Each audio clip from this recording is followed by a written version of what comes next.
Olá, galerinha!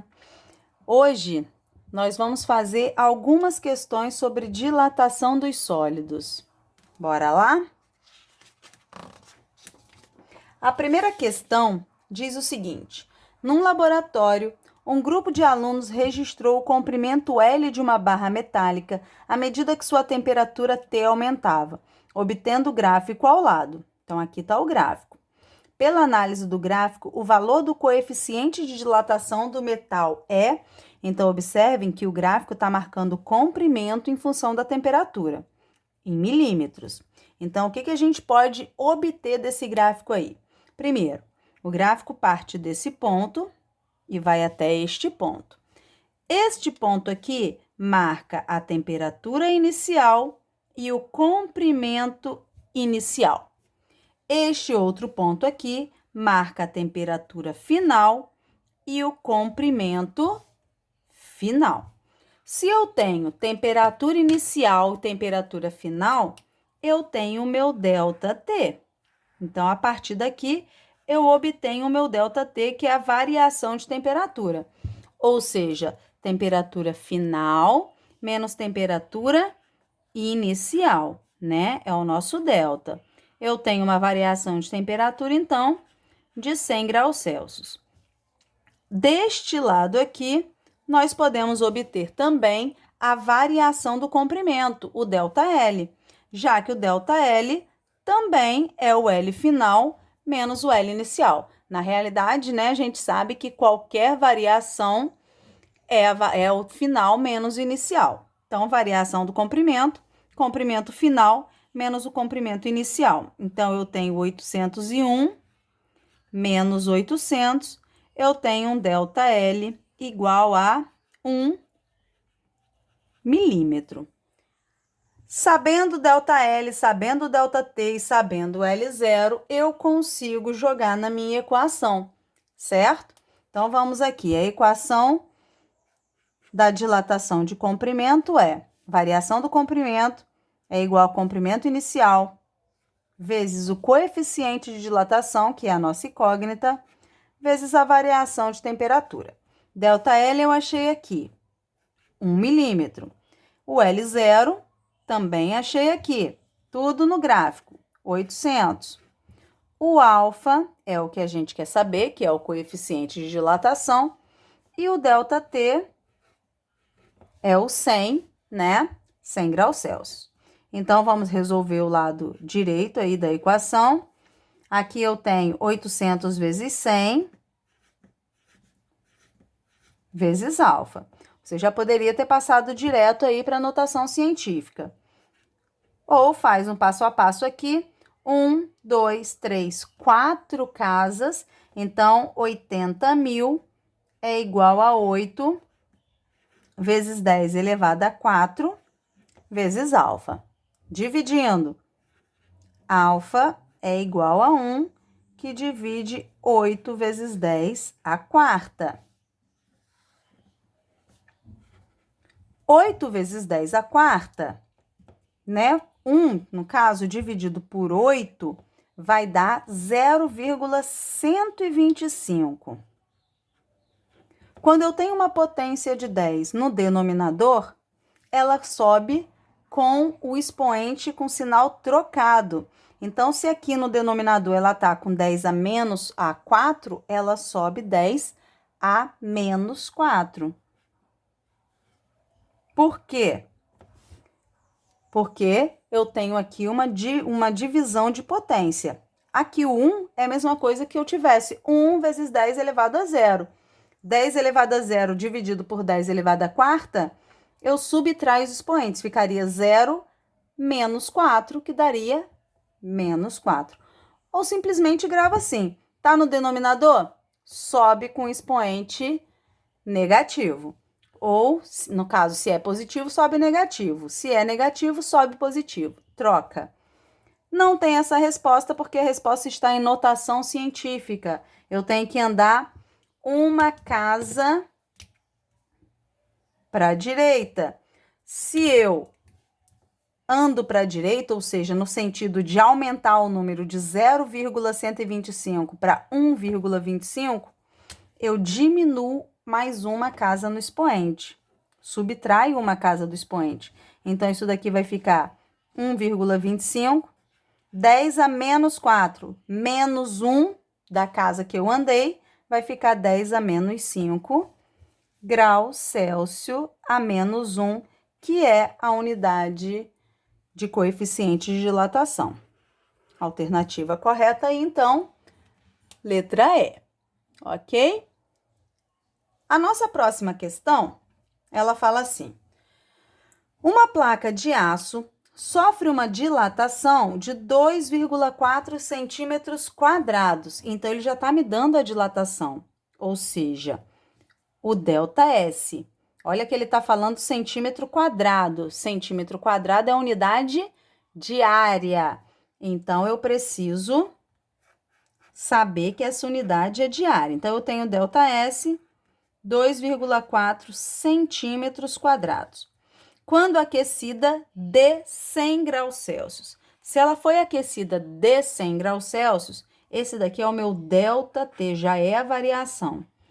Então, eu tenho uma variação de 100 graus Celsius. Sabendo que o coeficiente de dilatação linear do aço no intervalo considerado é 1,2 vezes 10 a menos 6. Então, presta atenção que ele está dando o alfa, o linear. Se ele está dando linear e eu estou falando de dilatação diária, dilatação superficial, eu preciso do beta. Como que eu acho beta? É simples. Eu já falei para vocês que beta é igual a 2 vezes o alfa. Então, beta vale 2 vezes 1,2 vezes 10 a menos 6. Ou seja, 2,4 vezes 10 a menos 6. Ok? Ele quer saber, podemos afirmar que a área da placa antes do aquecimento, Se ele quer saber a área antes do aquecimento, ele quer saber a área inicial ele quer saber a área inicial da placa. Ele quer saber o S0. Então, jogamos agora na equação da dilatação superficial. ΔS é igual a F0 vezes beta vezes ΔT. ΔS eu tenho 2,4. Observem que a unidade está em centímetro quadrado. O S0 é a minha incógnita. O beta, 2,4 vezes 10 a menos 6. E o ΔT, 100. 2,4. Vou resolver isso daqui. Eu posso fazer de duas maneiras. Eu posso multiplicar o 2,4 vezes 100, ou eu posso diminuir. Concordam comigo que 100 é igual a 10 elevado a 2? Se 100 é 10 elevado a 2, eu posso fazer a junção aqui, a soma dessas duas potências, já que é uma multiplicação. Então, vai ficar S0 que multiplica 2,4, 10 menos 6 mais 2 vai dar menos 4. Passo dividindo. S0 é 2,4 dividido por 2,4 vezes 10 à quarta. A menos 4, né? Resultado. Passar para cá. S0, 2,4 dividido por 2,4, 1. 10 a menos 4, quando ele sobe, né? A potência está aqui no denominador. Quando ele sobe com sinal invertido. Então, fica 10 à quarta centímetro quadrado. Não tem nenhuma resposta em centímetro quadrado. Como é que eu converto de centímetro quadrado para metro quadrado? Bem, eu sei que 1 centímetro corresponde a 10 a menos 2 metros. 1 centímetro é igual a 10 a menos 2 metros. Mas eu quero saber quadrado. É só elevar tudo dos dois lados ao quadrado. Eu vou obter que 1 centímetro quadrado, 10 a menos 2 ao quadrado, é 10 a menos 4. Então, 1 centímetro quadrado corresponde a 10 a menos 4 metros quadrados. Vou transformar aqui, então, de centímetro quadrado para metro quadrado. S0 é 1 vezes 10 à quarta, vezes centímetro quadrado, é 10 a menos 4 metros quadrados. Então, esse resultado aí, corto essa potência com essa potência, que vai dar 0, né? A minha área inicial é de 1 metro quadrado. Perfeito? Então, resposta, letra D. Vamos para a próxima? A questão fala assim: considere o microsistema ao lado, formado por duas pequenas peças metálicas, 1 e 2, presas em duas paredes laterais. Observamos que na temperatura de 15 graus Celsius, a peça 1 tem tamanho 2 centímetros, enquanto a peça 2 possui um tamanho de 1 centímetro. Então, observe a figura aqui. A peça 1 e a peça 2 são feitos de materiais diferentes, né? E têm tamanhos iniciais, comprimentos iniciais diferentes. A peça 1, quando elas forem aquecidas, a peça 1 dilata para a direita e a peça 2 dilata para a esquerda, porque não tem como dilatar para os dois lados, né? Elas estão fixas aqui. Então, a peça 1 dilata assim e a peça 2 assim. Ele diz ainda o seguinte: antes disso, vamos anotar os nossos dados aqui. Temperatura inicial, 15 graus Celsius. O comprimento inicial da peça 1, 2 centímetros. O comprimento inicial da peça 2, 1 centímetro, tá? Aqui, né?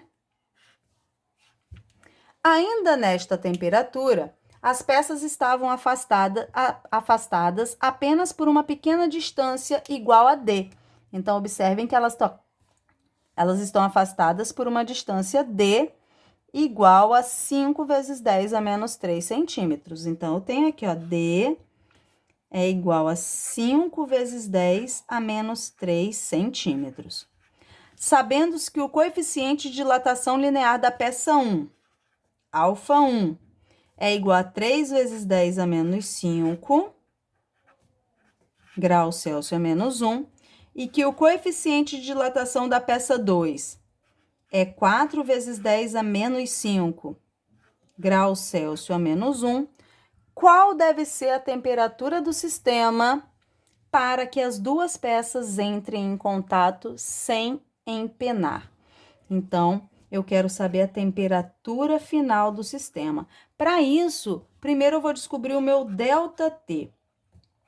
Bem, a temperatura inicial e a temperatura final das duas placas, das duas peças, é a mesma. Então, elas sofrem a mesma variação de temperatura.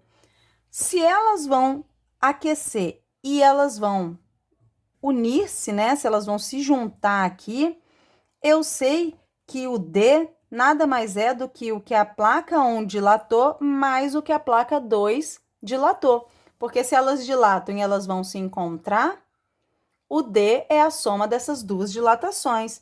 Então, eu posso escrever que D é igual a dilatação da peça 1 mais a dilatação da peça 2.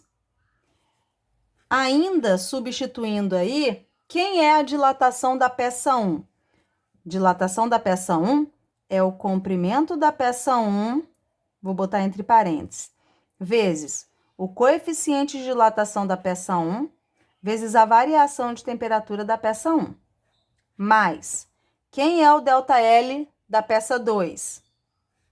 É o comprimento da peça 2, vezes o alfa da peça 2, vezes a variação de comprimento da peça 2. Por que isso? Porque eu sei que ΔL nada mais é do que L0 vezes alfa vezes ΔT. Então, eu estou substituindo o ΔL por L0 vezes alfa vezes ΔT para cada placa. Agora é só substituir os valores. Eu tenho o valor do D, que é 5 vezes 10 a menos 3. Eu tenho o valor do L0 da placa 1, que é 2, vezes o alfa da placa 1, que é 3 vezes 10 a menos 5, vezes o ΔT, que eu não tenho. O que eu tenho é só a temperatura inicial. Eu preciso do ΔT para descobrir a temperatura final. Mesma coisa aqui. Poderia ter tirado parênteses já, mas tudo bem. 1 vezes o alfa 2, 4 vezes 10 a menos 5, vezes o ΔT, que é a minha incógnita no momento. Resolvendo, 5 vezes 10 a menos 3, 2 vezes 3 vezes 10 a menos 5 vezes ΔT. Então, isso daqui vai ficar 6, repito a potência e repito a incógnita, mais 1 vezes 4 vezes 10 a menos 5 vezes ΔT. 1 vezes 4, 4, repito a potência e a incógnita aqui. Vou somar. As incógnitas são iguais, né? ΔT, ΔT. Para eu somar potências, elas têm que ter o mesmo expoente. Então, eu somo 5 vezes 10 a menos 3, somo 6 com 4, vai dar 10, e repito a potência de 10, vezes ΔT. Passo dividindo, ΔT é igual a 5 vezes 10 a menos 3, dividido por 10 vezes 10 a menos 5. 5 dividido por 10, 0,5. 10 a menos 3 dividido por 10 a 3, fica 10 elevado a menos 3. Lembrando que o de baixo vai com o expoente trocado, né? Então, ΔT é igual a 0,5 vezes 10 elevado a menos 3 mais 5, 2. Vamos tirar isso da potência, né? Não tem motivo botar uma temperatura com potência de 10. Então, 0,5 vezes 10 elevado a 2, 10 elevado a 2 é 100. Isso daqui vai dar 50 graus Celsius. Cheguei na resposta final? Quase. Por quê? Porque o que eu quero saber é a temperatura final. Bem, se eu sei que ΔT é igual à temperatura final menos a temperatura inicial, acabou meu problema. 50, que é o meu ΔT, é igual à temperatura final, menos 15, que é a minha temperatura inicial. Então, passo 15 para cá, fica positivo, 50 mais 15, igual a T. Resposta, a temperatura do conjunto aí, então, tem que ser de 65 graus Celsius. A gente continua no próximo vídeo.